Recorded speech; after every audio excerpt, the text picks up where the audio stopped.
Recent months have laid bare the fragility of American life. Hurricane Helene ravaged North Carolina in September 2024.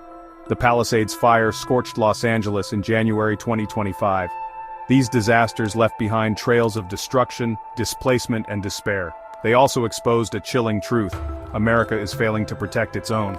The federal government's response to these crises has been slow, inadequate, and riddled with bureaucratic hurdles. This is unacceptable.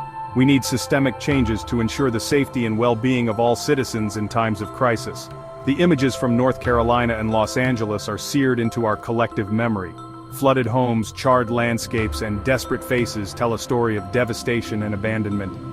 The initial shock of these disasters has faded, but the suffering continues.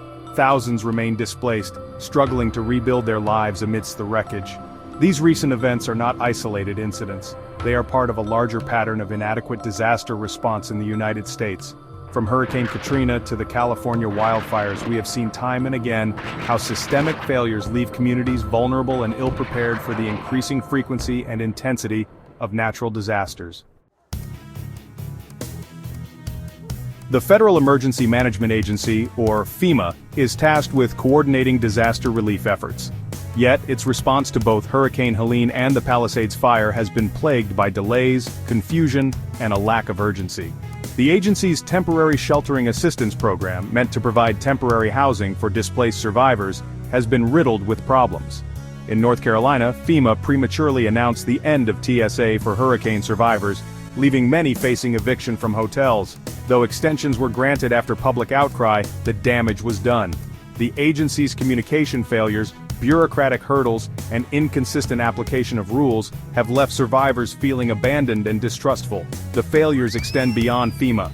The initial aid payments of $750 per household are woefully insufficient to cover basic needs in the aftermath of such devastating events. The $29 billion allocated for the Disaster Relief Fund seems substantial on paper, but it's a drop in the bucket compared to the true cost of recovery. Disaster response in America often mirrors existing inequalities. While wealthy individuals and communities may have resources to fall back on, low-income families, communities of color, and marginalized groups are disproportionately affected by disasters and face greater challenges in accessing aid and rebuilding their lives. This disparity is evident in the aftermath of both Hurricane Helene and the Palisades Fire. In North Carolina, many low-wage workers lost their jobs due to business closures. Without savings or adequate support, they are struggling to make ends meet. In Los Angeles, communities located in fire-prone areas often lack the resources for adequate fire prevention and preparedness, making them more vulnerable to the devastating impacts of wildfires. The response to these events has also exposed a disturbing trend of political opportunism. Some politicians have used the disasters to score political points, blaming victims for their circumstances or downplaying the severity of the situation. This callous disregard for human suffering is unacceptable. We need leaders who prioritize the needs of the most vulnerable and work towards equitable solutions. We cannot continue to accept these failures as inevitable. We need a paradigm shift in how we approach disaster response in the United States. This requires a multi-pronged approach that addresses both the immediate needs of disaster survivors and the systemic issues that exacerbate vulnerability.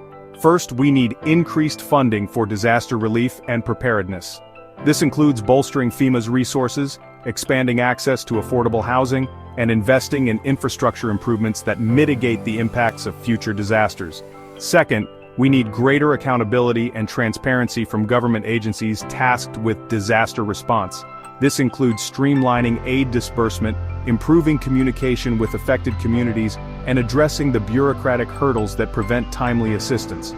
Third, we must address the underlying social and economic inequalities that make certain communities more vulnerable to disasters. This includes investing in affordable housing, healthcare, and job training programs that create more resilient communities. Finally, we need a renewed commitment to addressing climate change, a root cause of the increasing frequency and intensity of natural disasters.